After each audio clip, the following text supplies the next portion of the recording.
This might be the most serious scandal in UFC history, and not a lot of people are talking about it. What's up, guys? It's Jack back again for another video. Please hit that subscribe button. I don't want to waste too much of your time, but I know a lot of you guys are wondering, who is James Krause? What are people talking about with this betting scandal? Is this something that I should be worried about? You're going to find out all the answers here. I'm going to break it down as fast as possible. Hit the subscribe button. Please share, like, and thank you for the support. Leave questions for the Q&A on Thursday, and let's get into this.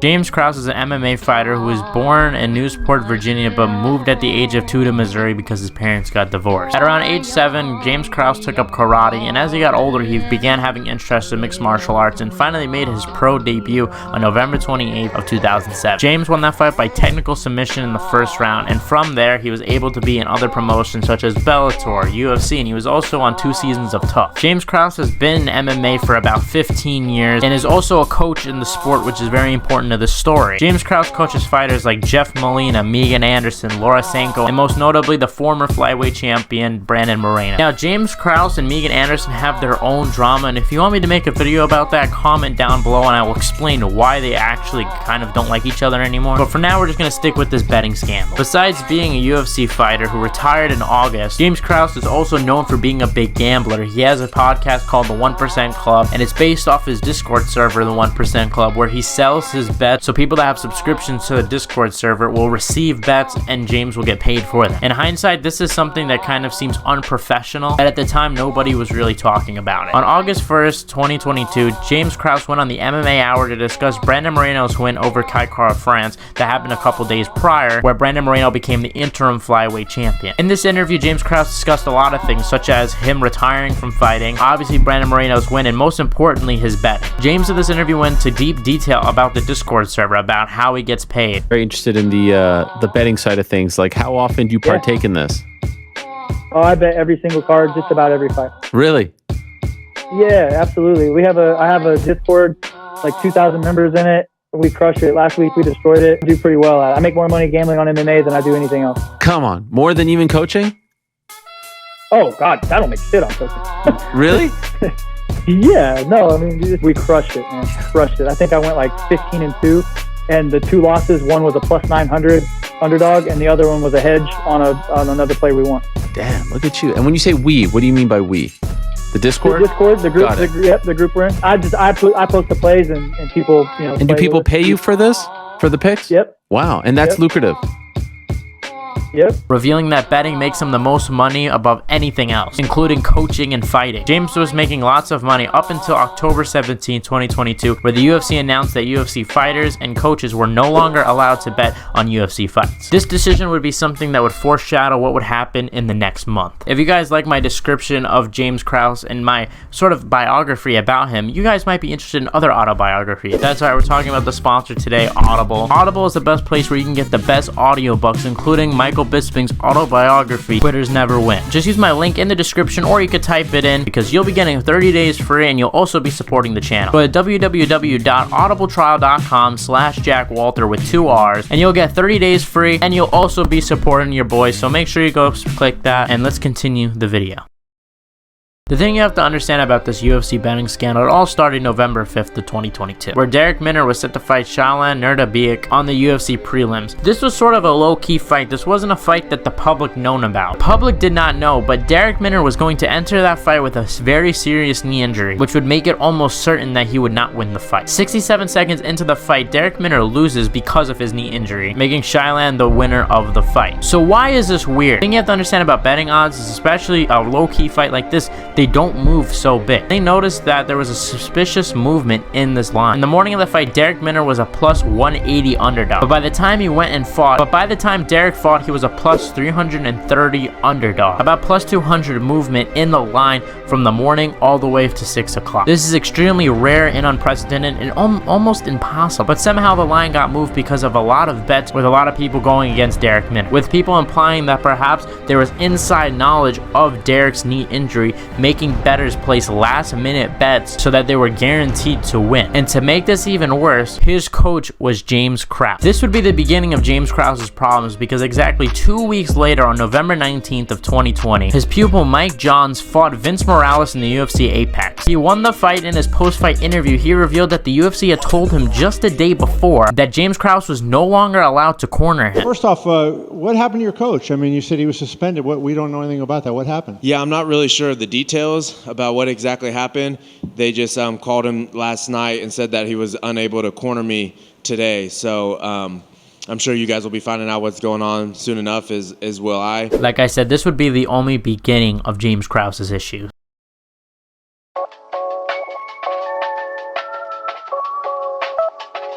A day after Mike Johns revealed that James Krause was no longer allowed to corner him, the New Jersey Commission in charge of sports betting would reveal that they were no longer allowing bets to be placed on fights involving James Krause, including being coached. So this would include Brandon Moreno's fight that's going to happen in Rio de Janeiro next month. Following that, a little over 2 weeks later, Ontario and Alberta commissions for betting banned not just fights involving James Krause, but all UFC fights altogether. The UFC was under investigation. On December 2nd of 2022, the UFC revealed because of this investigation, all fighters that would continue to be involved with James Krause or be cornered by James Krause were no longer able to participate in the event, which affected fighters like Jeff Molina, who refused to fight because of the whole James Krause situation. James Krause has made no statement on this, but on November 24th of 2022, both his Discord and YouTube channel, the 1% Club, were deleted off both platforms, making the scandal super serious.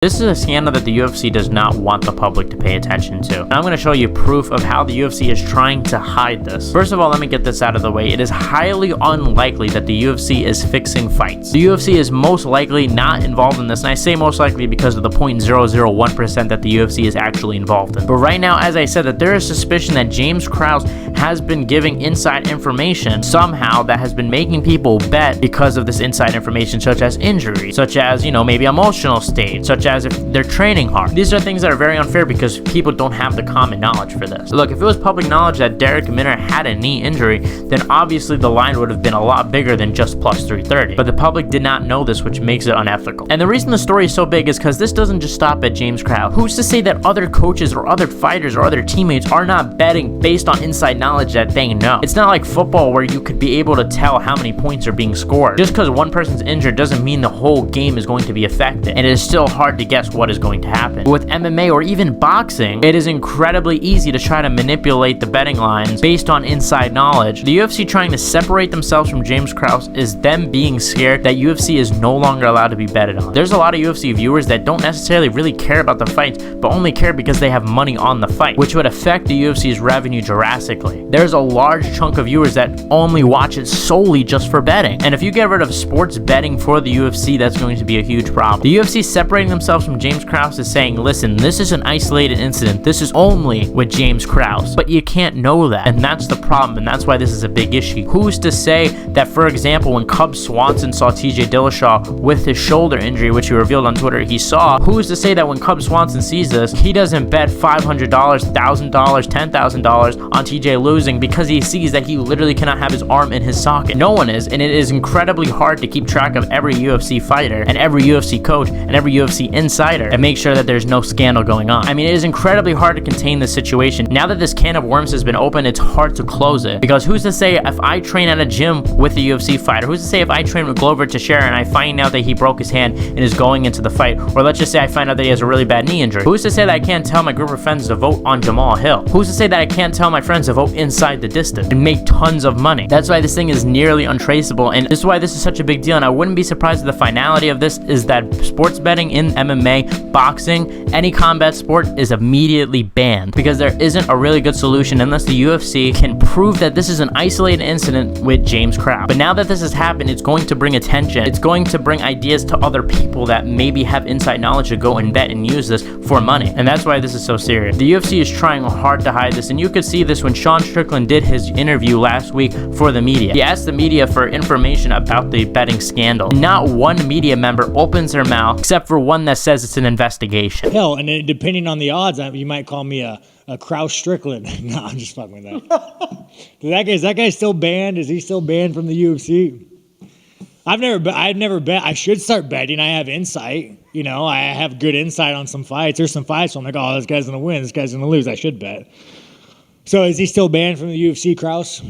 What did he do? You guys know this shit. The investigation's still ongoing. They're still trying to. Come on, you have to have some insight, bro. You're a fucking journalist. You guys, your jobs are to be parasites. You don't have any fucking insight. Nothing. What about you, man? You got nothing, no insight. Zero. Fucking dirty. You can say it, bro. It's okay. We're off the record here.